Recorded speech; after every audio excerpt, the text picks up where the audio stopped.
Hello, hello. Welcome back to the channel. Though if you're new here, I'm Jen and I am delighted to meet you. I've experienced radical healing on a carnivore diet and so has our guest today, Adrian Gledhill.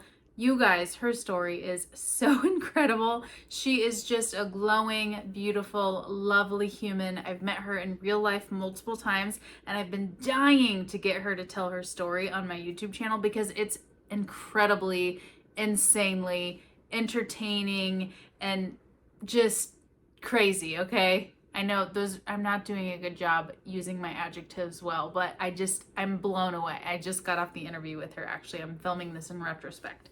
So I'm still recovering.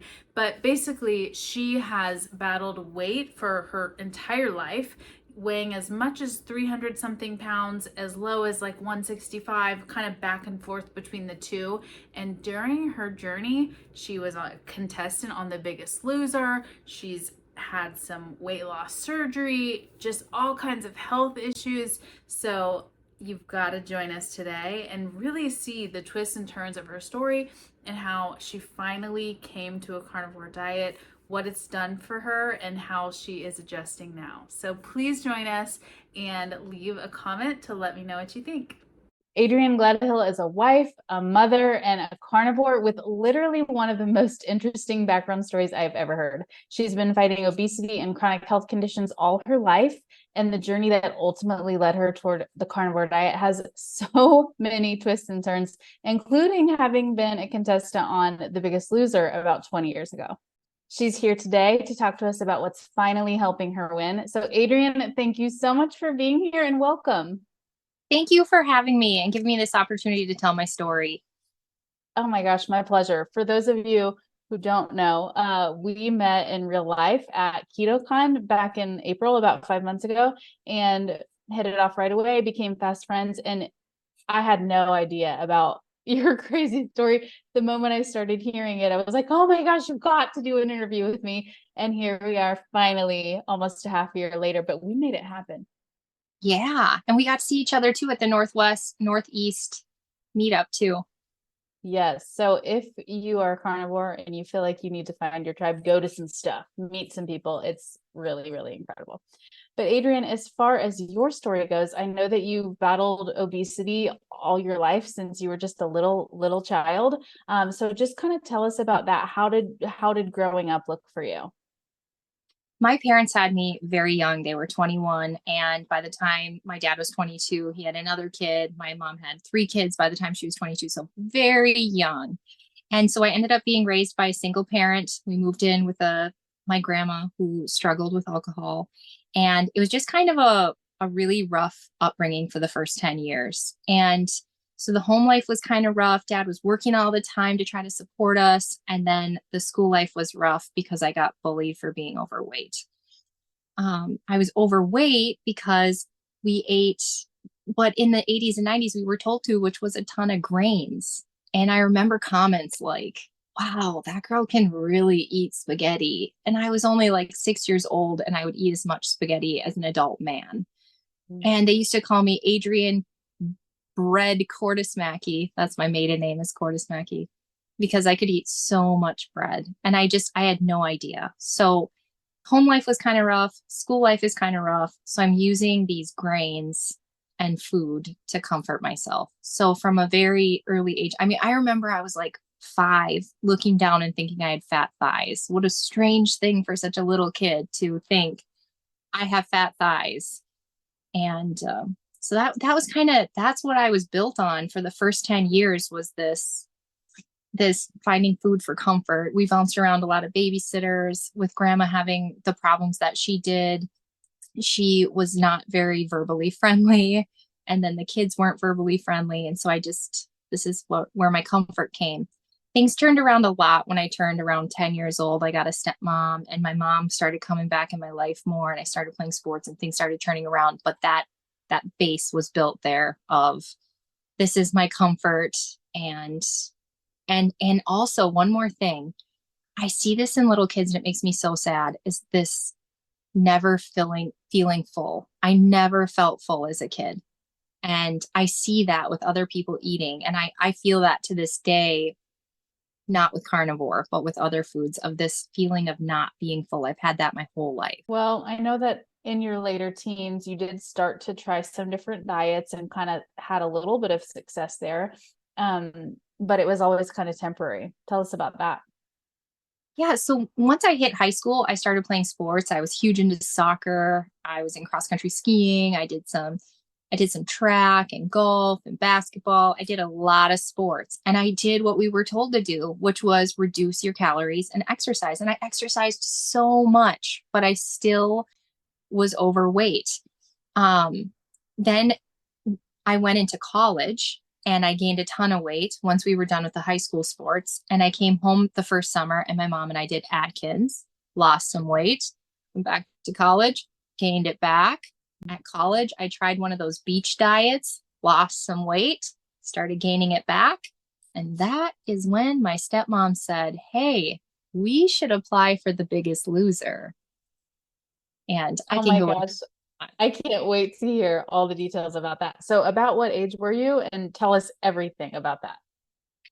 I think I was 22. So I was a really young contestant. And what had happened was I had a dream. I'd actually never even seen the show, but I had a dream and God said, "You're going to be on this show." And I was like, "Oh, okay." So I went to open casting call, didn't hear anything. So I start asking around, "I need a camera." And back in these days, 2005, we didn't have camera phones.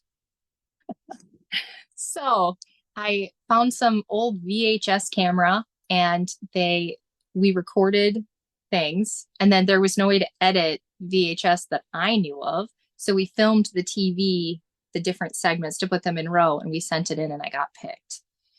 So I arrived there and I find out they picked one person from every state, and I'm representing North Dakota where I'm going to college. And then I find out the sad news that 36 people are going home and 14 are staying, and I'm going home. But the coolest thing was they scanned our bodies with the DEXA, and they put us in an egg thing, and they ran blood tests, and then they said, "Here's your macros. And we want you working out twice a day." And we were given a nutritionist, a psychologist, and a doctor, tons of support calls, a gym membership, and some Genio certificates. We could go eat some turkey.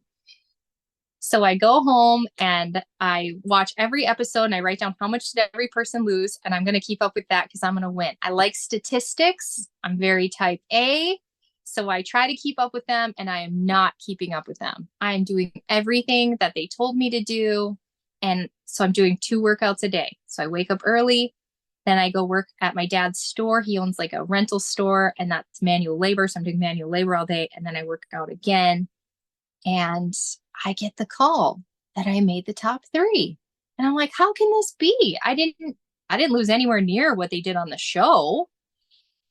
So I get there and I find out that not only had I beat everybody at home, I beat everybody on the show, and I was going on. And I brought Jaron with me. He also beat everybody. He did amazing as well. But that made us enemy number 1 and 2. So so we didn't make it to the end, Jaron and I. They got rid of us the minute they could. But I got to see what it was like on the show. And I was there for quite a while. And you know why I wasn't keeping up with the numbers from the previous episodes? Why? Because a week on TV is not a week in real life. A week in real life could be 3 weeks. It could be 5 weeks. The filming schedule is not a week. They don't film an episode in a week. So when you see people losing 15 pounds in a week, they didn't lose it in a week. So that's kind of one of no idea.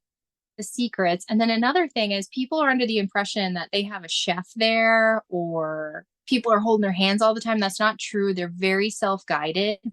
It's very much a set.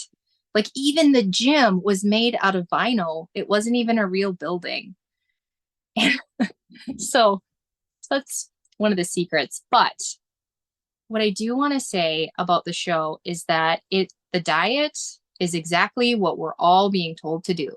Reduce your calories and exercise more, and you'll lose weight. And yeah, you can see on the show that will work temporarily.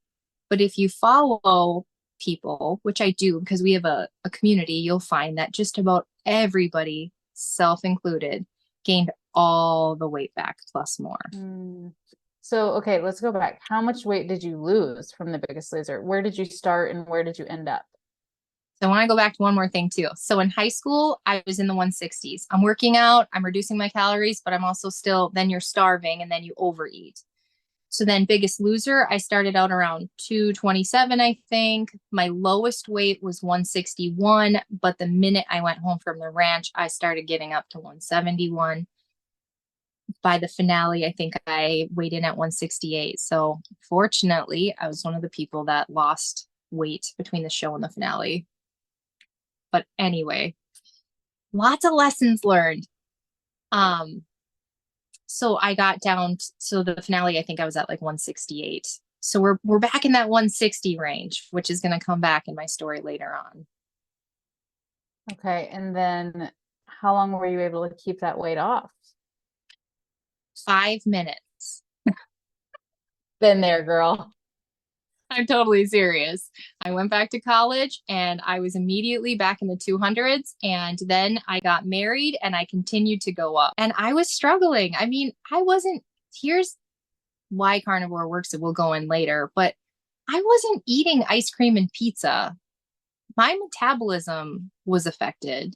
And then it didn't seem to matter. The same tricks weren't working anymore. And I was so like deeply hungry. I was so malnourished that it doesn't work. It doesn't work for anybody. I don't think that reduce your calories, eat in moderation, eat all the foods in moderation, and exercise more. I don't know anybody who long-term it works out for.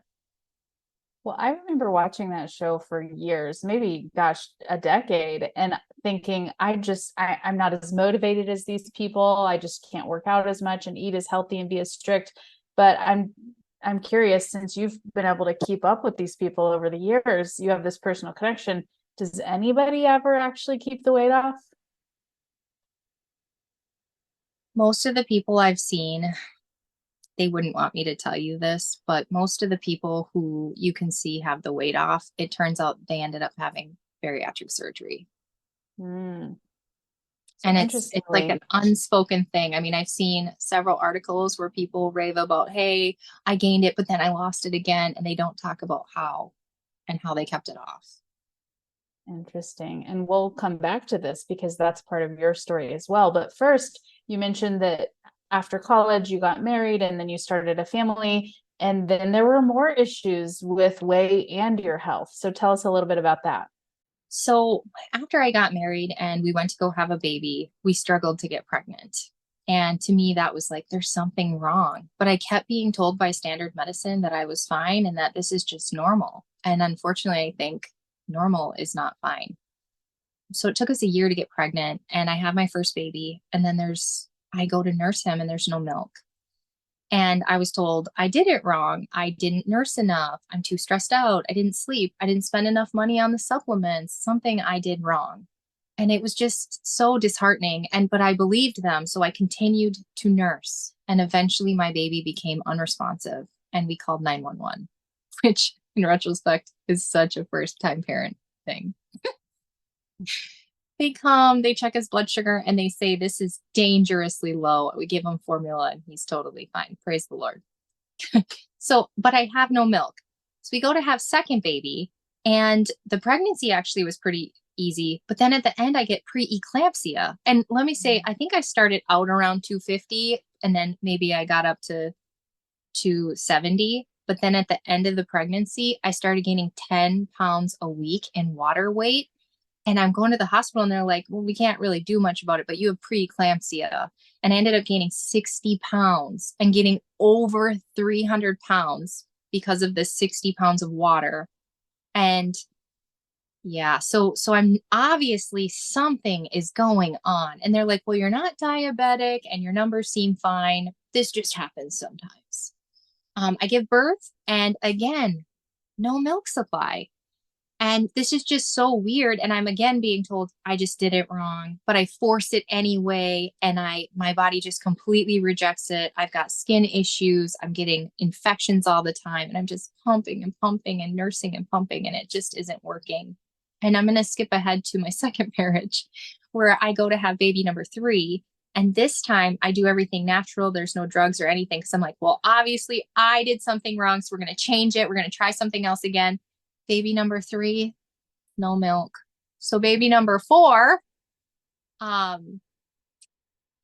I go so far that I birthed my baby at home because I was told, well, you didn't do it natural enough. So I birthed my baby at home. We're skin to skin. I got midwives coming to our house. I've got cranial sacral people coming to our house. I've got all the organic, best supplements in the world. And we get to our 6 weeks appointment and this baby hasn't gained weight. And this is when finally a functional medicine doctor ran my numbers and said, you have a slew of issues going on.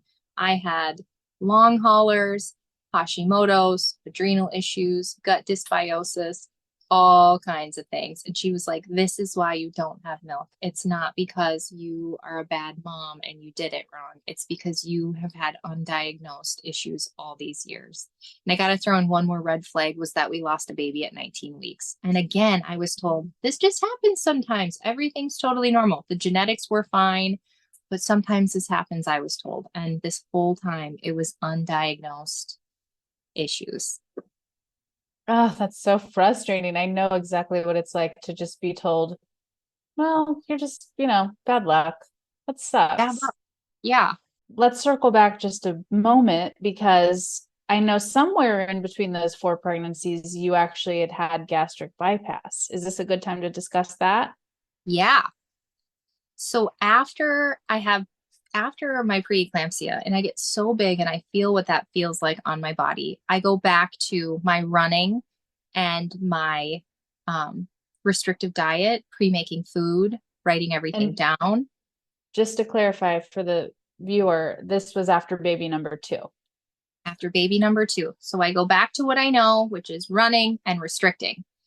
And I get down to 220 and then I start going up again. And I'm like, gosh, this is like the 25th time that I've gone down and I'm working so hard. And now my body is starting to go back up and I don't understand. And so then I see these other biggest losers losing their weight. And I'm like, what are they doing? They look great and they're keeping it off. And that's when I discovered bariatric surgery. And in doing all my research, because I'm a very researchy person, I found that gastric bypass was allegedly the most successful and the most likely to keep the weight off. Because I'm like, I'm so tired of gaining and losing and working so hard. So that is the surgery that I went with. Okay. So how old were you when you had gastric bypass? How much weight did you lose? And what was that process like? I was about 28, 29. Part of the process at that time, which I think has changed, I think they've really reduced it. I think they'll give just about anybody surgery these days. But at the time, you had to prove you could lose weight. Well, I'd already done that prior, so I got to kind of skip through that step and prove to them. You can see in my chart, I used to be 300 pounds. Now I'm 100 or 220. Another part was going through therapy, going to a program where you discuss, like for me, I'm very binge eating. I'm very food addicted. That therapy was honestly fabulous. And then I think that was just about it, was those 2 things. You had to prove you could lose weight and you had to go through education. But I was like, well, I've been on The Biggest Loser and I already lost all this weight. So clearly I kind of know how to do this. So my process was actually pretty fast. So you started that at 220. And then what did you get down to just from the gastric bypass? Again, those dang 160s. And then I started going back up. But I want to say another red flag. So this is before baby number 4 when we find out that I've got these slew of issues. My weight is going very slow. I am running. I am very restricted. Gastric bypass diet is often like 800 calories. So this is incredibly restrictive. So I'm incredibly restrictive. My body is different and I'm running and I will go 3-4 weeks without losing a pound. And I go in and I show them my diaries and they're like, you must just be writing it down wrong. Maybe you don't know how to measure. And the whole time they could have run more tests. Even before my surgery, they should have run tests to say, what is the root cause of why this girl is overweight instead of her anatomy's broken, obviously. They could have run tests that would have said she's got these other things going on. Yeah, again, so frustrating. Let's have a little recap and then I have some questions for you. So you're overweight all your life. You start trying to diet and kind of lose a little weight in your teen years. And then your 20s, you go to on The Biggest Loser, you lose a bunch of weight really quickly, but you can't keep it off. Then you have a couple pregnancies and you gain even more weight. You go back to restricting and exercising, you lose a little, you have gastric bypass, you lose a lot. But then suddenly things aren't fixed. You're having health issues and you're gaining weight still.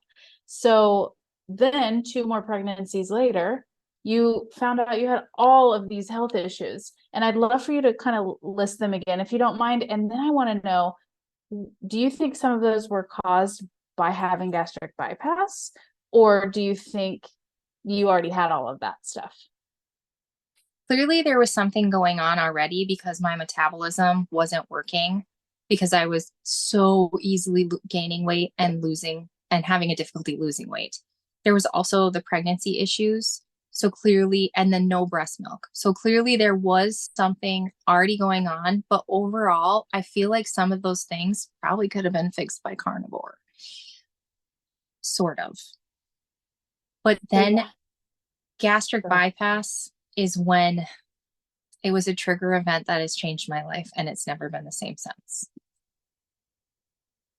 So after baby number 4, you find out you have Hashimoto's, and remind me what else? I had a pretty bad adrenal dysfunction. My hormones are super low. My cortisone is low. My testosterone's low. All my hormones are low. I have significant gut issues and I kind of have to go back a little bit too. So I have, inability to lose weight. I also forgot to say I have not been a good sleeper for a long time. And then I'm having pregnancy issues. I have gastric bypass, and that's when hypoglycemia kicked in, like uncontrollable hypoglycemia. And again, the sleeping, then anemia. I'd never had anemia before. And all of a sudden I'm having to have infusions because the iron isn't absorbing in my gut. So then we keep going, and there's another couple more trigger events that just continue to make my autoimmune stink. I got a concussion. I was curling. I slipped and cracked my head on the ice really bad. And then I caught a virus when I was pregnant with Valmer, and I've never been the same since that virus. Since the virus and that last pregnancy and having long haulers, I didn't even know what histamine was. And now I do, because I will eat something and I'll lose feeling in my limbs. My brain will go foggy. I've had brain fog ever since. I've had just about everything that I eat now we're going to change. Some of these things have changed since carnivore, but just about every time I ate, I was getting sick. Again, the hypoglycemia, just as I look off into the distance, obviously the brain fog is really bad. Having a difficulty driving at night. I know that I'm forgetting some, but after the last trigger event, it became debilitating. And that's where it was like, well, now I know I have these autoimmune things and it's becoming debilitating. Something has to be done. Mm-hmm. Okay, so that ultimately leads to carnivore, but I just want to ask again, or kind of recap again. So you had some health issues that nobody diagnosed, probably made those worse by losing a ton of weight in particularly unhealthy ways. Then you have surgery. Now you're not digesting and absorbing nutrients properly. That's probably making everything worse more. And so, after a decade of that, like you just kind of had one freaking thing after another. And I can kind of relate. And so I know that frame of mind when you stumble upon the carnivore diet. So tell us, how did that happen in your life? So with the hypoglycemia, I've been grain and sugar-free for years. And then when the hypoglycemia continued to go on, I removed fruit too. And then when the hypoglycemia continued to go on, I removed just more and more and more. Then when I found out about when you have adrenal issues, there's certain vegetables that cause you inflammation. So I see this whole pile of vegetables here that I'm not supposed to eat anymore. And then with your thyroid, there's a whole nother set of food. And when you add it up, it says pretty much stop eating vegetables.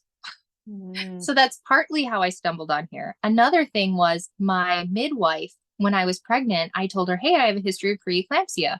And she was like, oh, you need more salt. And I was like, that is the opposite of what I was told. So I had more salt. And my last pregnancy was the first one with like no inflammation, no puffiness, nothing. It was amazing. And then I said, hey, I have a history of anemia. And she said, you need to eat all the bacon, butter, and eggs you can in the world and beef. And she said, the more blood, the better, and eat some liver too. And she was like, this will make a great, healthy baby. And I did. And I got to tell you, so I'm basically eating carnivore during my pregnancy because of my midwife. And even with the virus that I had, that was super bad, like in the hospital, we're going to C-section your baby out and put you on a ventilator. Even with that, I went on to have a healthy home birth with no bleeding, no hemorrhaging, and baby was a healthy weight, even though he was born a little bit early. And even with all the things that ended up happening at the end of my pregnancy, I had this super healthy baby. And then my dad, he has been overweight his whole life too. And he lost about 60 pounds eating no sugar, no grains through Vinny Tortilage, Vinny. And he told me, hey, he sees it constantly. All these people in his community with autoimmune go carnivore. And so he kept bugging me and bugging me. I was like, I can't do it. I can't do it. So in November of 2022, I started cutting veggies, and I think I started at 199. This was about a year post pregnancy. And by January, I was down to 192 just by cutting a few veggies. And in January is when I was like, okay, I'm doing this. I'm all in. Wow, that's incredible. So it's not even been a year yet. And No. I understand you've finally gotten out of the 160s. Yes, I've been in the 150s for a couple of months. You've obviously lost weight and you look great. Did it just fall off of you after the carnivore diet, like it seems to for some people? No. I lost a lot of inflammation.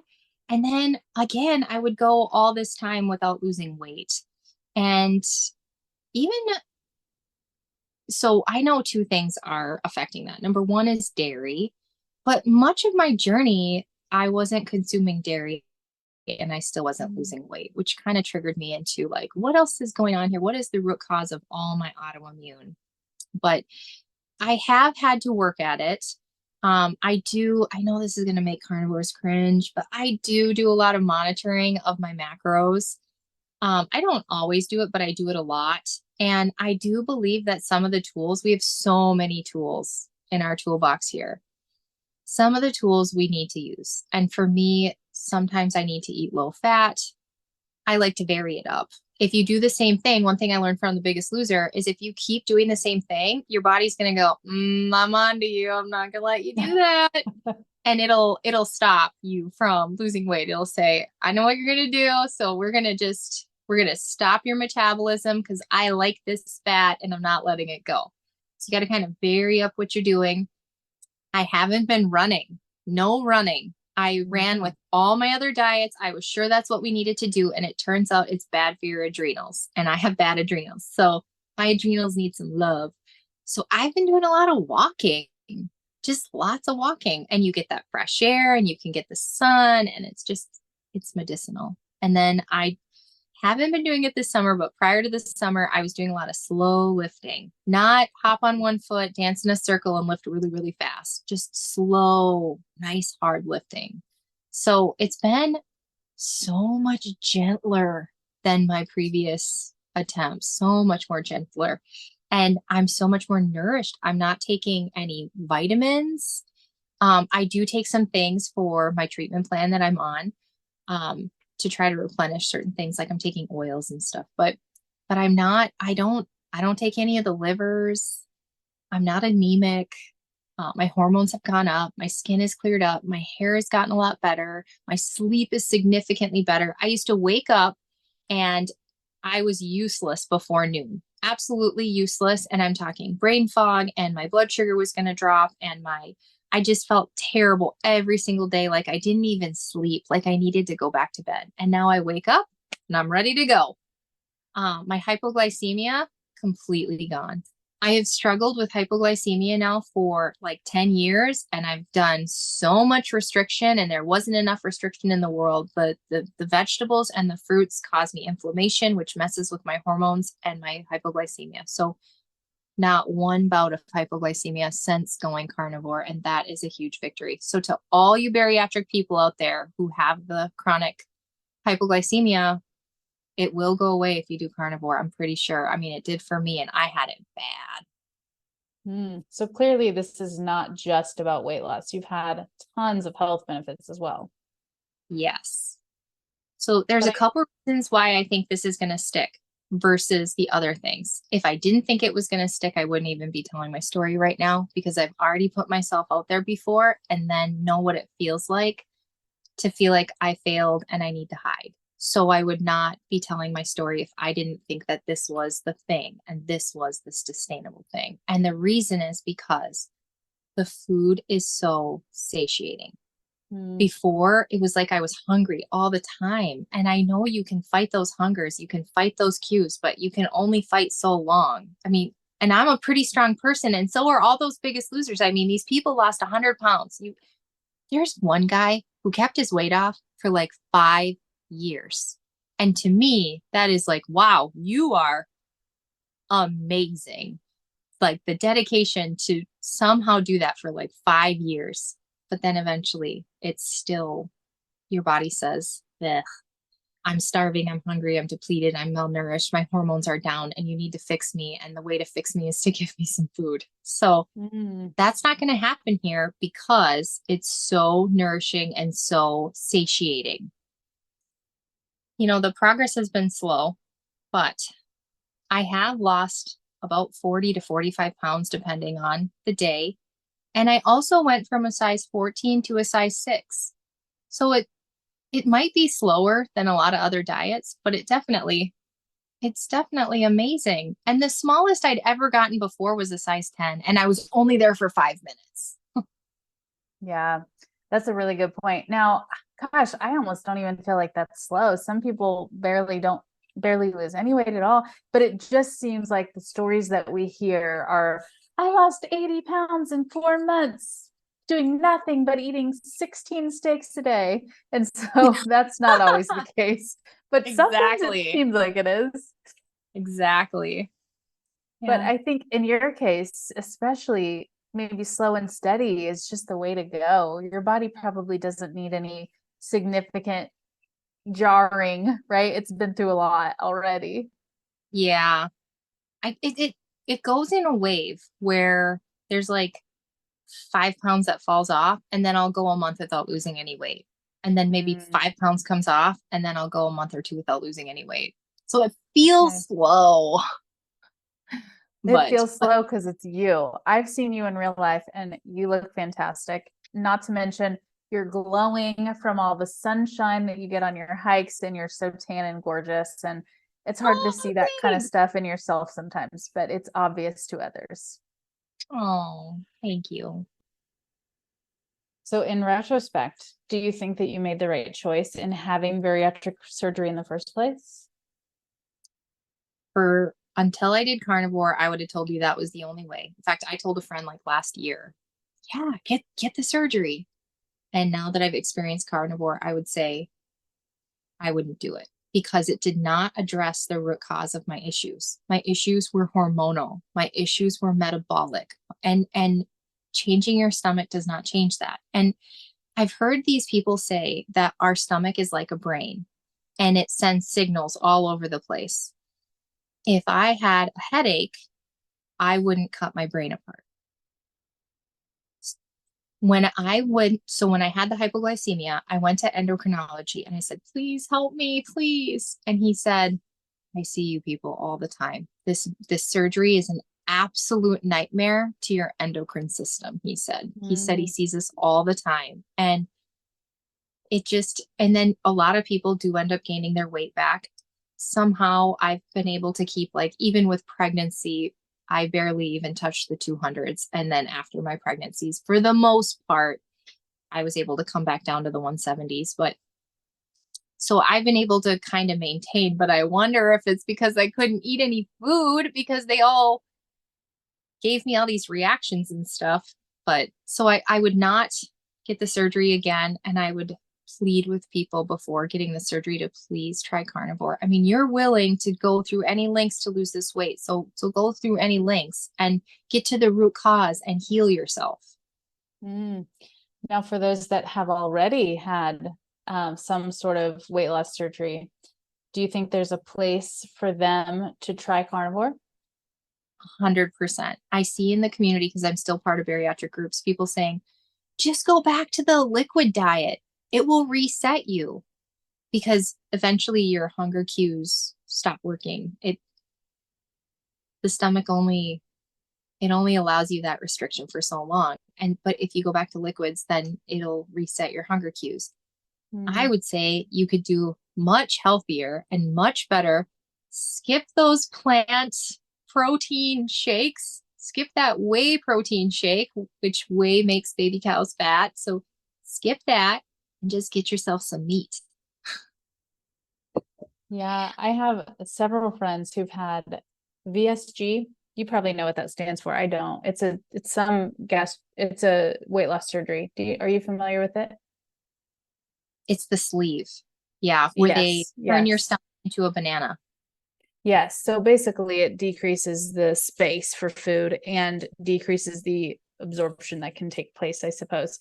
And I think for those people, you can only fit so much food in there. So it almost makes more sense to me to try carnivore, because if you can only get so much food in there, then you want it to be the most nutrient dense food that's going to be the most satiating and provide the most nutrients. So, people that have already had surgery, there's no going back now. If you can avoid it, avoid it. But if you've done it, this can still be a really great option, is kind of the conclusion I've come to. Absolutely. I do want to say, when I first came onto carnivore, there's the whole liquid stool thing, but that does go away. But the other thing, which I think scares away our bariatric patients, is we have a difficult time eating meat after the surgery. So I was like, I don't know if I can do this, because meat hurts my stomach really bad and it makes me really tired. But your body does adjust. And this goes for everybody. I know. I try to tell my mom, like, please, her whole body hurts. So she obviously has a lot of inflammation. And I tell her, like, please try carnivore. And she says she can't because meat makes her tired. Well, it did me too, until my digestive enzymes and stuff figured it out and started growing and adapting to eating that meat. I mean, it does take some time for your body to get used to it. I remember after the first week, I was like, oh, I'd rather just not eat than eat meat ever again. But it goes away. And then the crazy thing happens. You crave meat. You're like, this is so great. I get to have steak, Yeah, good to know. So about how long did that take?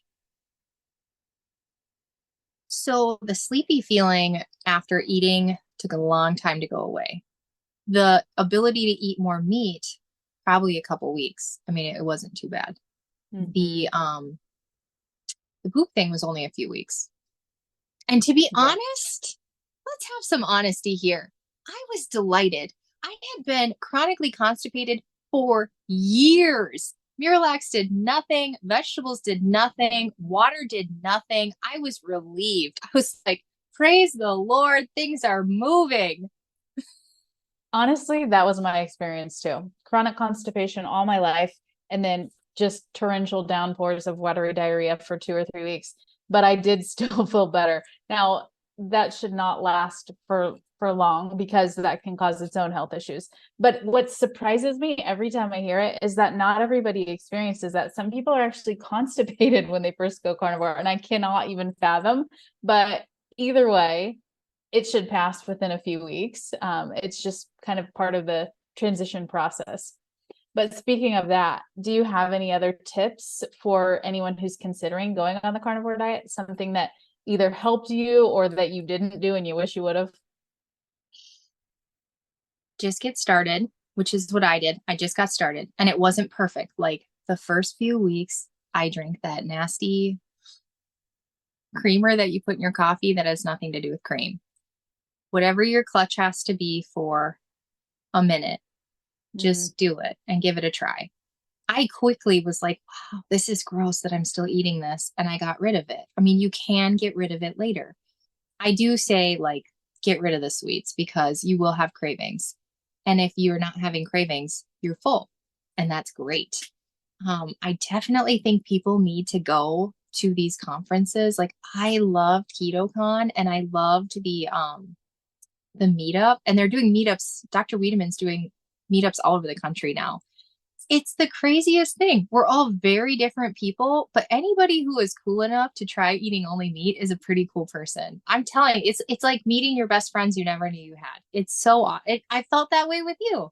It's just, and then when you meet people, all these people on YouTube, you're like, oh my gosh, they're probably like, they don't want to talk to me, little minion, you know? All of them are like your next door neighbor. Like they're there to help. They're excited to meet you. It's the coolest thing. The next thing is I do a lot of, and I see this a lot. People do a lot of continual listening to things, continual learning, continual questioning. Is there another tool I could add to my toolbox? And then lastly, I've been joining some groups and I think it's so cool. It's another way to meet other people, to stay on track. I tried Kelly Hogan's group. She has so much information. I tried Dr. Wiedemann. And what I loved about that is that I had to face, I think that I always wondered, I thought, why can I not get past the 160s? What is wrong with me? And I always blame myself. I think everybody out there is like, well, I didn't diet hard enough. And the truth is that there's multiple things that can be going on. And for me, one is the hormones. There's definitely an autoimmune thing going on here. And then number two is food addiction. And nobody wants to say it. But so Dr. Wiedemann's group will really help you address and talk about that. And I'm going to try Danny, and maybe next month I'll try, I don't know. There's just so much good stuff out there. I love that. That's all such good advice and kind of inspiring me to try some of these things too. It's like I've kind of forgotten all the tools that are just right there at your fingertips. So thank you for sharing that. Now, I know you've had a ton of healing and success with the carnivore diet, but there's still some things that aren't quite resolved. So tell us a little bit about that and what you're doing about it. So I still have brain fog. I'm still having difficulty eating because I have leaky gut or something. I have a difficulty taking any of those digestive enzymes and stuff like that. I still have some difficulty driving. I have some memory issues, some neurological issues. There's a lot of low hormones that are still going on. And it turns out that I have something called chronic inflammatory response syndrome. So I'm going through that treatment now, and a very good complement to that treatment is the carnivore diet because it's so low inflammation. So that's my next step, is to go through this treatment. I'm taking some binders. I'm cleaning up my environment. I'm watching my exposures because I live in northern Wisconsin. We live inside 10 months of the year, and our buildings are 200 years old. Our buildings are 100 and something years old. There is a lot of water damage in this area, and this is where we live, is inside. So this is my next challenge, is to overcome this. But I'm excited because I found a root cause to all these issues that I can work on. And the great compliment is definitely the carnivore diet. I love that you just haven't given up. You just have such a persistent spirit of, I'm going to figure it out. I'm going to keep doing it. And some of the things you've tried have maybe not been failures, but not raving successes either. And so you just keep going and you keep searching. And I think maybe that's the most inspiring thing for people that are struggling. Things don't always have to resolve so easily. If they do, awesome, but that's usually not the story. So I appreciate that about you so much. And I would love to hear what advice you have for people. In this case, let's say specifically people that have been doing carnivore and they're just not, they feel like they're doing it wrong, or they're just not experiencing what they hoped to get out of it. What would you suggest for those people? So for me, this carnivore hasn't been perfect because I still have to look my eating habits in the eye. I still need to come up with tools of when I want to eat at night, which is my big thing. What what can I do instead? Um, I also have had to be careful with the restriction. I mean, just like any other diet, we cannot be restricting ourselves too much or our body's going to fight back. And I've had to deal with that, the over restricting and then bouncing back. I think I know where I want to go with this. Dr. Boz says that we should never have a destination. It should always be a journey. Um, so like one of my struggles was, well, if I could just make it to KetoCon, then I'm going to be great. So if I could stay on track till KetoCon, well, once KetoCon's over, we fall off. No, we got to keep going. It has to be a journey, not a destination. And another thing that I do is and this is such a pain, is continue to journal and make micro goals. Maybe that's too much for some people, but this is what I'm trying. And it's definitely not perfect. So you know what I do sometimes? I reach out to a fellow carnivore and I say, hey, I'm struggling. How do you overcome this? What did you do? And then we just do it together. And I just know that this is a journey and not a destination. So I'm going to I screwed up. I ate some tortilla chips one time. Okay, we're going to move on because this is a journey. It's not a diet. It's not a fad. One thing I continually think about is that this is just so ancestral. You know, this is what our ancestors ate. So I feel like I'm eating the proper human diet. You know, Dr. Berry. I really do. And so that's why I feel like this is the right track. So even if I veer off, I just feel like this is just come right back because this is where we ancestrally are. And it doesn't have to be perfect. Progress, not perfection. And join some groups. Oh, the self-awareness is strong with this one, folks. That was so good. I completely agree with you about the proper human diet and it's just the thing that makes sense. So I love all of that. Now, if people want to hear more about your story or they have questions for you or they just want to connect, where can they find you?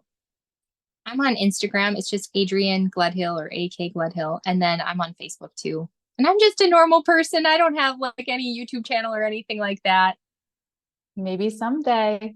But for now, I will link your Instagram in the description in case people want to find you, they can find you more easily.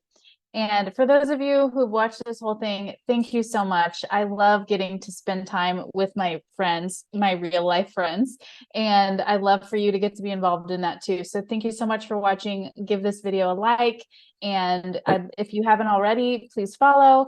And then you can find both Adrian and I on Instagram.